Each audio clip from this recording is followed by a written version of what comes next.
Productions. All right, well, good afternoon, everyone, and welcome to today's Open Education Week webinar. We are excited that you have joined us. I am Erin Maney. I'm the Manager of Community Engagement for Open SUNY. And in partnership with SUNY OER Services, we are featuring these showcase webinars for Open Education Week on each of 4 days this week. The presenters are sharing what they're doing on their campus around this theme of openness. We hope that you were able to join some of the other sessions, and they have all been recorded, and I'll make that information available where you can find those, the slides, the recordings of all of our sessions this week. Before I introduce our speaker today, I do want to encourage you to leave your name and email address. And this is just really part of our effort to be sure to connect with you, some of our outreach efforts. So I'm going to put that link in the chat window here, and you can go to that Google Doc and just leave your name and email. That would be great. Okay, Gillian, I'll have you advance the slide, and we'll introduce you. So today we are pleased to host Gillian Paku from the State University of New York at Geneseo. Gillian is an associate professor of English at SUNY Geneseo, who's also the director of Geneseo's Writing Learning Center for peer tutoring and a coordinator of the college's first-year writing seminar, which sounds like a whole lot of work, Gillian, to be honest. This first-year writing seminar fulfills SUNY's basic communication general education requirement. So Gillian's going to be sharing with us how she tailored and edited a SUNY OER composition course to suit the needs of the students on her campus. I appreciate your time today and your expertise. Thanks for joining us, Gillian. I'll turn it over to you. Yeah, thanks for inviting me. So the overview I want to talk about today, the problem that we had that OER is helping us to solve is that we essentially have an overwhelmed first year writing seminar. So the way that we fulfill the SUNY basic communication gen ed requirement is through seminar style, high impact, intensive writing courses that have a lot to do in the space of one semester. And in fact, it was turning out to be too much to do. So we needed some help with managing the content, and OER gave us that help. So I want to talk about that, and then about the way that we did individualize the open education resources, selecting the material, editing it so that it suited the Geneseo campus needs. What resulted from that is this MOOC-style course that is serving about 1,000 students a year. So I'll show you a little bit about the structure of that course, the sort of assignments that we put on it, and the pedagogical thinking that went into it. And then at the end, just talk about the results, which are very positive so far, some of the benefits we've found, and some of the challenges that we're anticipating or already facing with it. So this is a picture of SUNY Geneseo. It is an undergraduate liberal arts campus, and we meet the basic communication requirement through holding writing seminars that have sort of around 20 to 22 students per section. What we don't have, because we are an undergrad institution, is a cohort of graduate students that larger institutions or institutions with grad students often have, who are typically trained, and there's often a sort of a writing centre or a writing course where all of these grad students are trained to basically use the same vocabulary to roll out the same assignments at the same time across the college. That is not an option for us. So we instead have a course whose code is interdepartmental, because it is taught by faculty across the college, and they're often doing it to fulfil their own service requirements to the Gen Ed program, and we have adjuncts teaching in the course as well. That's how we do it, but it does mean that the content of those courses can vary widely. So the courses obviously have shared course objectives and some shared features. So to give you a sense, all of these courses have a writing guide, although it's not necessarily the same writing guide. They all incorporate peer editing. They all incorporate a lot of revision of drafts that's done in class time. They all have a library instruction component, and then a research assignment that puts the library instruction into practical use. So there's plenty going on in this one semester course. So we needed a solution that allowed us to keep a fair amount of instructor autonomy, right? So it's taught as a content, as a topics course, which means that if a faculty member from geography is willing to teach in this program and they want to teach content that has to do with geography, that's completely fine. So the writing skills are wrapped around individually chosen content, and that means that most of the this isn't a difficult course to staff. Like, the faculty who do teach it are generally happy to be teaching it because they have a lot of autonomy and they can talk about what they want to talk about. But it does, of course, result in diverse writing pedagogies. There are different approaches to writing, and there's a lot of stuff to get through. And there's also no budget here to train the instructors. So there is a somewhat voluntary writing workshop at the start of each semester that has to, again, both introduce the course to new faculty, but it's also the only space where the core faculty can sort of discuss larger ideas about the role of writing on campus. So that's a busy space as well. So we were looking for a solution as a way to remove some of the writing instruction from the classroom, to let the instructors in the classroom focus on the kinds of things in writing that you really do need sort of a human personal connection for. So, for example, talking about the quality of an argument, or talking about how to stay focused on that argument throughout an entire essay, or how to incorporate evidence. So we wanted classroom space and time to be used for that, but there's obviously still a concern there about, first of all, mechanics. There's the sort of the mechanics of standard academic English. But also about the question of standardization, right? That's clearly beneficial if there is a vocabulary that we can use across the 25 or so writing sections that we have every semester, and then beyond just the writing seminar, to think about a standardized vocab for talking about writing across a liberal arts curriculum.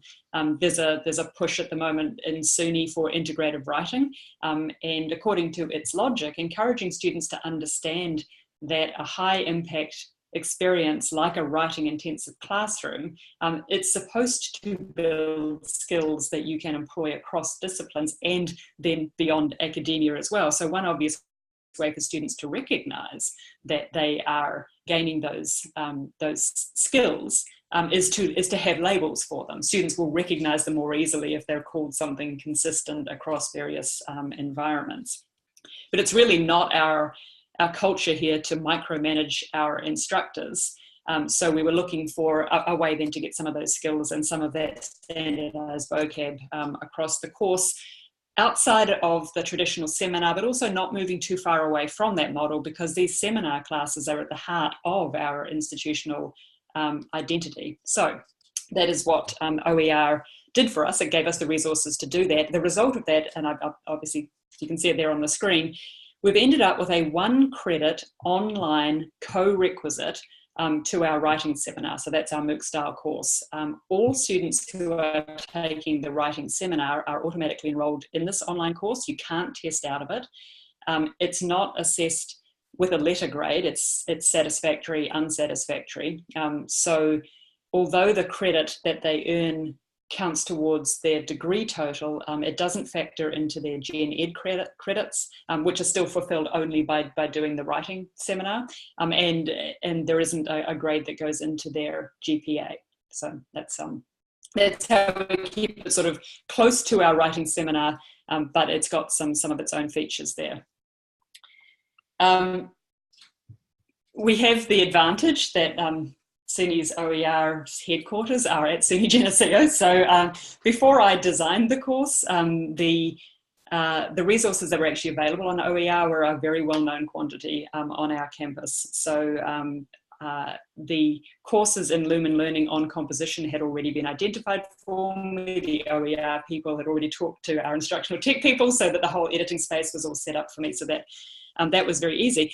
There are obviously, there's a financial incentive to developing a course like this that uses SUNY that uses the OER resources, because obviously SUNY wants us to deploy this resource. But I have to say that alongside the financial incentive, this actually meshes perfectly with the philosophy of our writing course anyway, because the idea of enabling access to information regardless of your background is how we talk about writing on our campus as well. So you can see on the screen the cover of this is the most widely assigned handbook in our Gen Ed requirement. It's called They Say, I Say by Graf and Birkenstein. And they talk in that about democratizing higher education and enabling access through being able to identify the moves that academics make and labeling them, and then isolating them so that you can practice them and improve on them. So I feel like what we do in our course is also what OER is doing, and so it was a real pleasure to be able to sort of bring two things together that work towards the same goal. So from the contents of the OER composition courses, I selected only the sections that I thought were appropriate to what we're really looking for in our students here.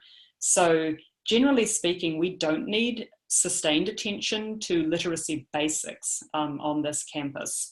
Our writing seminar is in no way imagined as being remedial. It's quite a demanding course.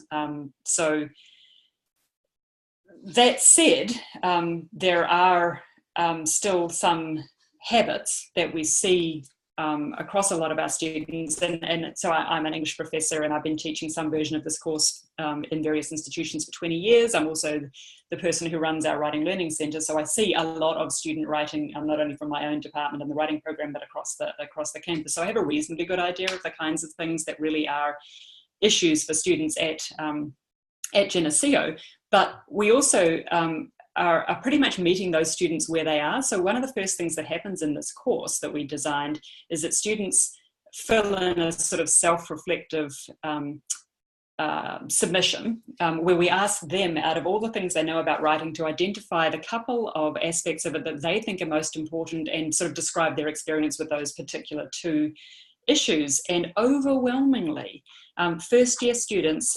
identify grammar, vocabulary, punctuation as the most important writing skills at college level. So where instructors would tend to say something like, a complex and coherent argument, or sustained revision and a real willingness to rethink your ideas, that's not where first year students are in terms of thinking about writing. So I wanted to design a course that sort of met students where they already think they are, by providing them with some amount of these mechanical skills, because that's what they want. And they're not wrong either. I mean, they could use some practice in sort of in some of those conventions, but we're also in the course kind of nudging them towards skills that we also recognize that they need, that they're perhaps not entirely aware of yet. So the online delivery allows us to reach every single student, and this was really important to us, because on a campus of largely high achieving students, actively seeking academic support can still carry some perception of stigma. So making this course mandatory as a co-requisite of a Gen Ed course, we thought took away that anxiety about seeking help with skills that we of course all recognise are like fundamental to a student's ability to join the academic community, and for which we have plenty of on-campus support. So we have a writing centre, we have places, we have research librarians, we have places that these students can go.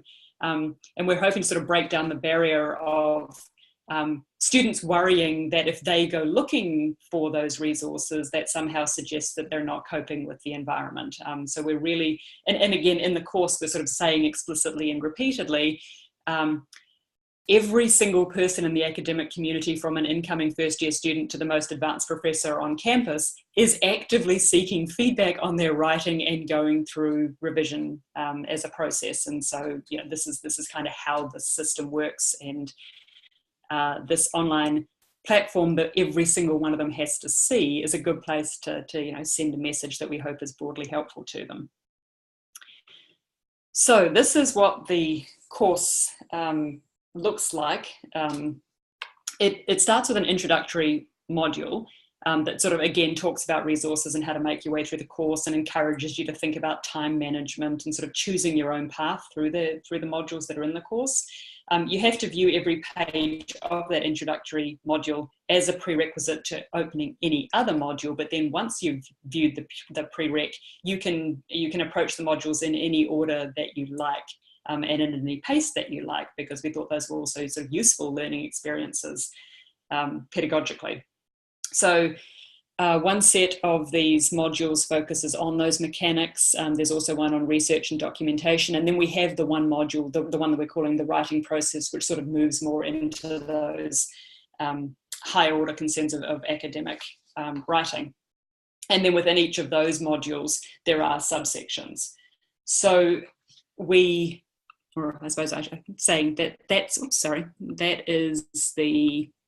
those are the modules, the titles of the modules. And this is sort of zooming in on it. So that first image is like, if you clicked on the module called usage, you would see those subsections. If you clicked on one of those subsections, you would see the content about that subsection. At the end of that subsection, there would be a quiz that looks like what you can see on your screen there. And one of the things that you can see, if you look at the quizzes there, I'm not sure how big that is on your screen, but it's a question about how to punctuate abbreviations and acronyms. And INTD 105 is the course code of our writing seminar. So one of the things that I did when I moved the material from Lumen into it, so our learning management system is Canvas, that's where this is hosted, was to take generic references and make them specific to Geneseo, so that the course felt like it was a Geneseo course. So everywhere that the OER material says your library, I would replace that with Milne Library, because that's the name of Geneseo's library. And so here the question is referring to a course that is the course that every one of these students is actually also currently enrolled in. So this tailoring of generic concepts to Geneseo was one of the things that I did with the material. But I also took the opportunity to add material that spoke to the philosophy of the writing seminar at Geneseo. So there are references to that Grapp and Birkenstein book that you saw before, or to the idea of writing as joining a conversation. So in places where I felt like I could say, this chimes with something that you are doing in your writing seminar, we took those opportunities. The thing we did that was the most work was to craft new examples. So some of the OER material about writing, about composition, puts the concepts into action in examples that are often colloquial or drawn from spoken speech. And I thought it was really important that those concepts be demonstrated with material that's actually like the material that they're seeing in their liberal arts curriculum. So that was a lot of work. Basically I had a research assistant. We skimmed books from across the general arts curriculum to make sure that the course didn't look, first of all, like it was not college level, and secondly, so that it wouldn't just be filled with examples from English literature, which happens to be my field. So I don't want to swear to the absolute accuracy of things I pulled from chemistry, but we at least tried to have content that spoke to the entire liberal arts curriculum. And that was quite a lot of work to do. So I did do that over the summer. I did have a research assistant. The quizzes, not every subsection has a quiz. We sort of pulled stuff together if we felt that it formed a coherent whole. So there are 21 of these quizzes throughout the entire course. The thinking there is that there are some skills in writing that you can get students to check in with their own understanding through multi-choice or close-ended questions. So we tried to sort of identify those moments. Again, the OER has some prefabricated quizzes. We had to edit them pretty heavily to get the kind of material that we wanted, but we were really grateful for having the template into which to put our edits. So the primary focus with the material for us in this course is not actually really to test students on their mastery of it. So the quizzes are not high stakes assessments. What we want is for students to work through the course at their own pace, to repeat material as often as they feel like they want to, and to know where to find it if they need it in the future. So the quizzes are set up to allow students to retake them as often as they want. The answers get randomized every time you resit the quiz. So at the very least, because you could potentially, I suppose, game the quizzes if you wanted to, but at the very least, you would at least have to reread the question and the possible answers in order to select your answers. And we figure there's some amount of learning going on in that process alone. But we didn't place any limits on students being able to move between the content module and the quiz. Like it's not supposed to be a test. It's supposed to be a, do you know where to find the answer to this information for when you actually need it? Students can't satisfy the course without passing each of the 21 quizzes, and they have to pass it with at least 80%. They also can't even access the quiz until they have viewed and clicked on the next button on every single page of the module. So again, obviously students can do that at different speeds, but every student has to have seen every page of this course in order to satisfy its requirements. So for us, that we think about this course as sort of like a textbook with benefits and no cost, because it allows students access to material that I think is too difficult for an individual instructor to do. We also have some open-ended assignments. So I want to talk just briefly, because I'm keeping an eye on the time, just really briefly about what I'm actually doing as the instructor of record in this course. So we have students doing some sort of self-reflective open-ended material where they're submitting to a text box that you can see on your screen. I'm reading all of those. So it was 550 students last semester, 450 this semester. Each of them does this 3 times during the semester. We were concerned about the workload and whether one person could actually run this course. I have to say it's not anywhere near as overwhelming as we worried that it might be. I can actually read all of those submissions. I frequently leave a comment. So I'm able to use students' names. Like it's very clear that there's a human reading their material. I can redirect students who are misunderstanding things. I send out sort of group emails reminding people of deadlines and kind of keeping an upbeat tone to the whole course. I alone am fielding the inquiries regarding the content, regarding the assignments. Sometimes I get tech issues, which I pass to instructional technology, but this isn't my job. I'm an associate professor of English, so I'm also teaching my own courses at the same time. And this has been surprisingly manageable, which I think speaks to how comfortable students are with the experience, right? You can see here, 98% of them passed it in its first semester, and that is exactly the track that we're on for this semester as well, where we've had 2 assignments down. 98% of students are really comfortable with this format. No single student entered any boilerplate or nonsense answers into the text box. I have received no negative feedback from students. And there were areas, again, that we were concerned about, that the course might be a burden in terms of its time demands, or it might be too difficult. We were particularly worried about students who are non-native speakers of English or who self-identify with a disability. So we were sort of actively reaching out to those bodies. We thought students might be alienated by a digital format, or just fail to realise that the course even existed because they didn't have to show up in a classroom. We didn't know if students would react to a MOOC-style course that they have to take in their first year by sort of thinking that it went against the grain of what they imagined their liberal arts college experience would be.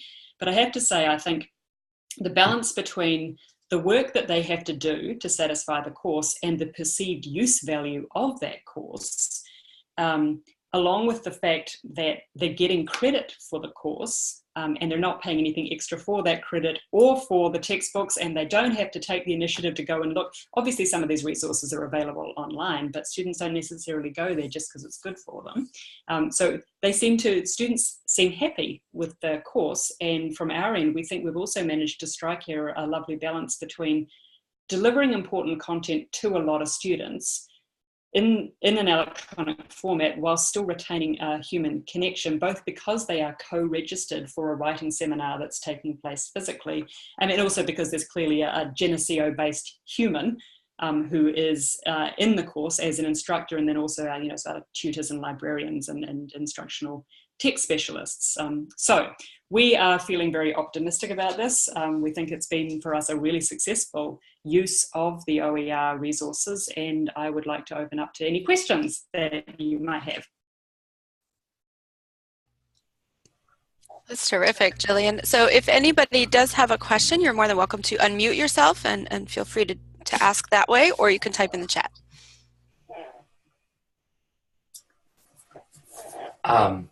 Can I ask a quick question? Sure, Sam, go ahead. This is wonderful. And as Stony Brook, we're developing a module-based graduate level writing support with an external and internal grant. I was really taking notes busily here to try to see what kinds of ideas would be adaptable to our case.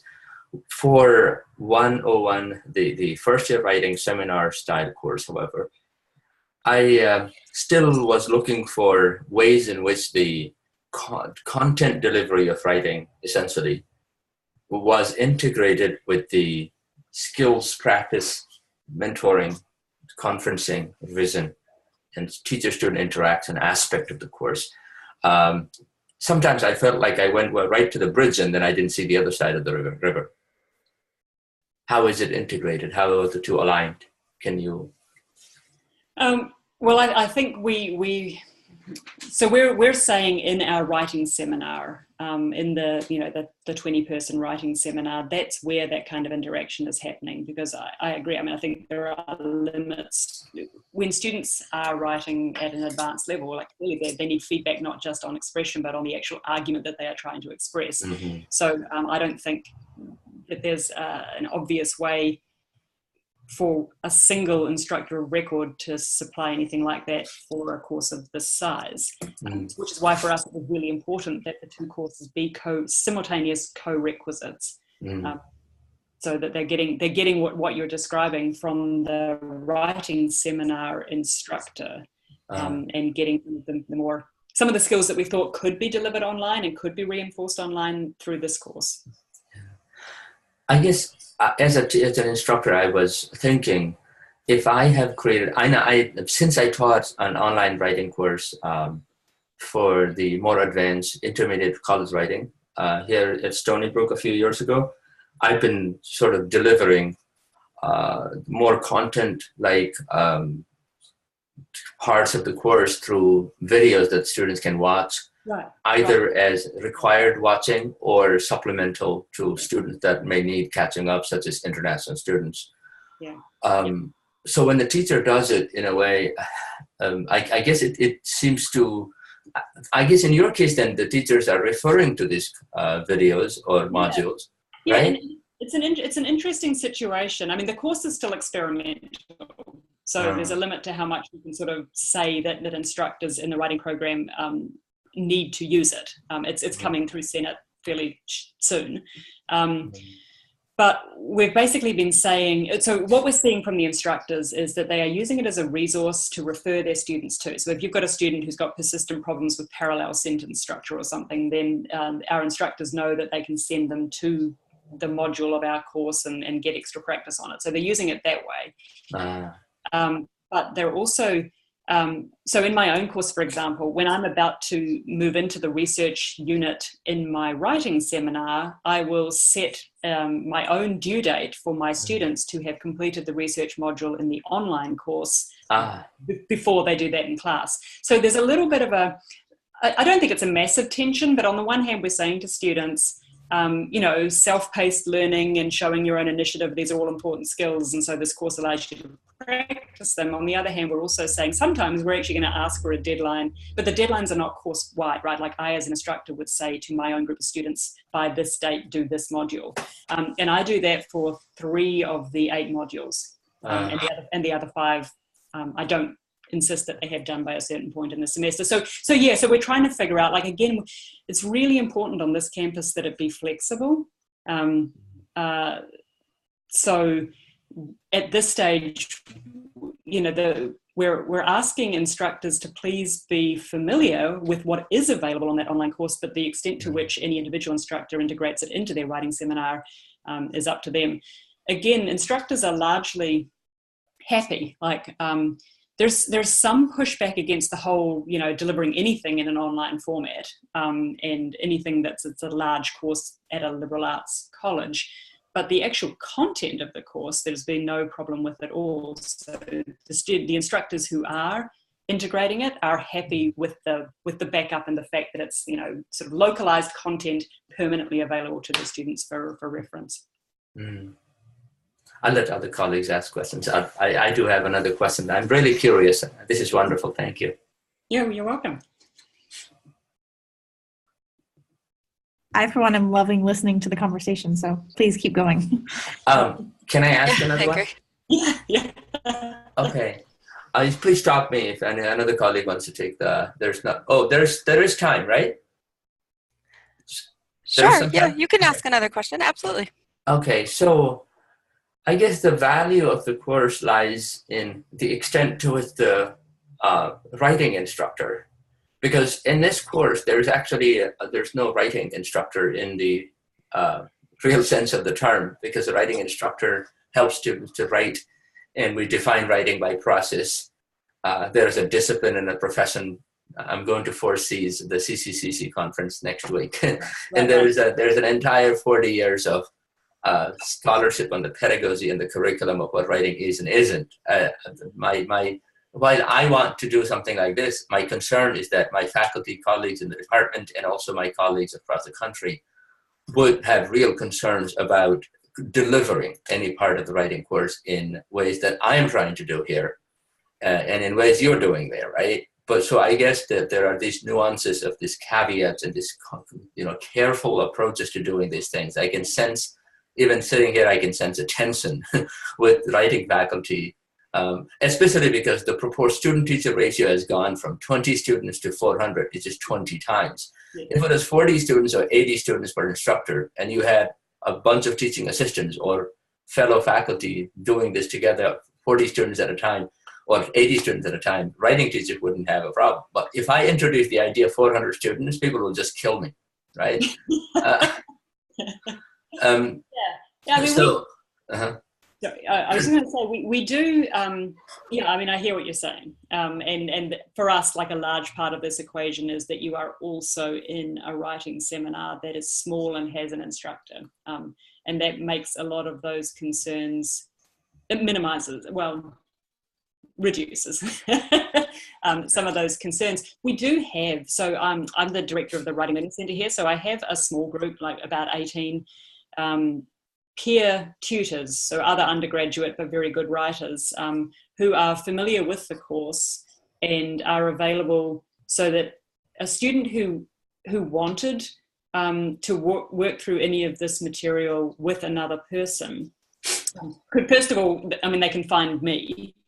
You know, my contact details are on the website, and they know who I am, even if they're not seeing me in class. But they can also go to our writing centre and get that one-on-one instruction, that development that, you know, you and I obviously both agree is sort of how you teach a lot of writing skills. So we're trying. I mean, we're basically, I feel like we're trying to have it both ways, right? That there are some obvious benefits to being able to deliver material in this format, but there are also limitations that we're trying to account for by having this whole other format going simultaneously. Yeah, I was slightly facetious about, you know, other colleagues. I think all of us have here in Stony Brook, there's a lot of interest in shifting toward writing by using online writing pedagogies. There's a lot of faculty, including me, who are concerned about doing things in ways that will just turn into a systematic ways of changing the fundamentals of writing in ways that make no sense anymore, right? And so I was wondering, in terms of its execution, how would you, what does the interface, you said Canvas, right? And then how do you build these materials, videos, audios? Can faculty who are not used to or who are not technologically savvy can adopt this and create them if let's say I want to adopt it within my regular traditional writing classroom, on-site writing classroom, in order to create supplementary materials? Is there a way to sort of bring the other side of the bridge on your side of the bridge and take advantage of the affordances of this course, of this platform? I'm gonna grind to a halt fairly soon if we get into actual technical details, but my sense of that is that the course can be modified in ways that don't necessarily modify the center of it. Like, I think you could customize it within Canvas. Yep. So Gillian, I can help answer that question a little bit for you. From the technical side of that, actually on your campus, whoever your instructional designer is, and I'm sorry that I don't know Sam at Stony Brook, but in that department, the instructional designers are fantastic about being able to pull things from one learning management system into another.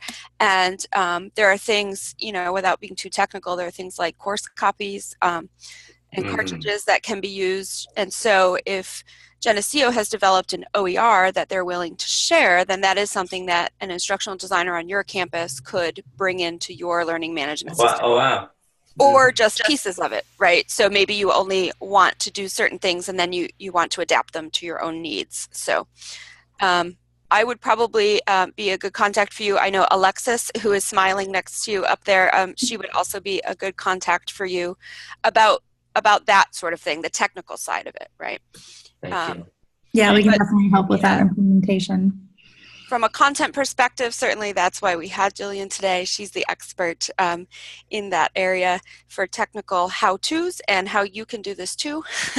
Jumping on that, we can certainly help you with that. Yeah, I feel like, you know, one of the reasons that I am talking here today is I think this probably is of interest to other SUNY campuses. It's got some pretty clear benefits, so we're hoping that this serves as a helpful model for other campuses.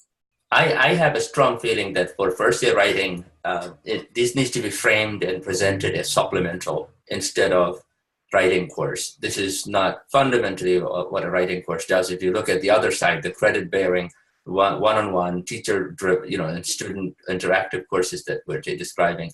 If this were to be seen by, let's say, university administrators who are interested in scaling up by quantity instead of scaling up by access, or scaling up by engagement, or scaling up by in other when people use the word scaling, I'm scared, because I'm from Nepal. We use the word scaling the Mount Everest. It's not quantitative, okay? It's qualitative. And so if someone were to adopt this as a way to save money, simply, this could be disastrous. That's not what writing courses are. I think we should make the other side of the writing course visible before this part is discussed. Otherwise, if only this part of the writing course is visible, then we have defined writing in the most limited terms ourselves, not to mention our student, right? But if we were to bring the best of both worlds and give teachers the options, and that's exactly what we're trying to do with the graduate level online writing modules. We call it Maslow. We just submitted a grant proposal, and we're trying to submit another one for an internal grant. Module based, student-driven, MAS, module-based and student-driven learning of writing. We didn't mean to make it Maslow, but that's kind of funny because this is the hierarchy of needs. Writing comes first always. And so in that one, we were trying to provide graduate students, starting with international students, but eventually all graduate students, a way to navigate the American university system by practicing, interacting, learning. And we have so many questions that Gillian seems to have already answered through this design. But at the same time, I wouldn't present that course as the graduate level writing course. I would present that as the, better than nothing. Here's something course. Yeah, no, I to the extent that you're saying like this is not the way to deliver writing content, I completely agree. I think it's, the word deliver and the word content do not belong in the field of writing pedagogy. Right. So But it obviously, you know, I mean, there are, I think this question of sort of, given that writing will become so individualized so quickly for students, that you know, having the vocab, having the way to talk about it beyond one moment is a large benefit. Yes. Yeah. That exactly. The list that you provided earlier, what were they? I thought I saw citation skills, grammatical issues, punctuation. Yeah, I'm looking for that. There it is. Can you see that? Usage, punctuation, sentence structure, writing processes. In my writing 102, when I look at these, I think I spend about 5 or maybe 4 total classes out of the 30 class meetings during a semester. So if I could save those 5 class times by creating these resources and embedding within the writing course, I might be able to deal with the extra 2 students that the university has added this time. But if I do that, my fear is that, you know, it's easier to add another 5. And this is not just a cynical way of looking at it. It's simply, you know, scaling, defining scaling in upside down manner. I honestly believe in defining scaling in quantitative as well as qualitative way. If we would get one and miss the other, I think we're missing the whole point of education. In some cases, at least. Thank you very much. This is inspiring. Thanks for your feedback too. I mean, I think, you know, these seem to me to be the really important questions that you have to think about when you embark on a project like this. And like, it's not, you clearly have to think hard about how you contextualize the course and how to roll out. I mean, simply having the available information is not enough. Yeah. But you definitely, this is courageous and creative and forward-looking. There's no doubt about that. Also, somewhat, I said courageous, bold, because I think it could also be risky in terms of the you know, how this could lead to, you know, potential intensifying of a misunderstanding about what writing pedagogy does. Right. And I think there's a level of risk there. Yeah. And again, I think we're lucky that we've got instructors saying stuff like the whole time that our students are taking this course, they're also hearing. Writing instruction, probably more the way that you know, that you're talking about it too. I'm definitely not a faculty member that resists innovation and disruption. But I'm less courageous than you are, I guess. I don't know about that. Well, for both Sam and MJ, I did put the link in the chat to the slides and the recording where you can find those so that you could revisit any of this and be able to look at the slides maybe in some more depth. So that is there for you. And I'm going to stop the recording just so that we can have that wrap up. So I'll ask Gillian to just put up the last slide for me. Yeah, so you can see there we do have the recording of everything from this week and also the link to the Open Education Week website. They have other webinars happening later on today for the afternoon, but they've also had stuff happening all week. And people are also posting resources to that website. So not just webinars, people are putting up things that they've created. So it's a nice place to check that out. But I appreciate everyone's time and attention and certainly the questions and Gillian, your expertise. As always. Thank you, for sharing. Thanks very much.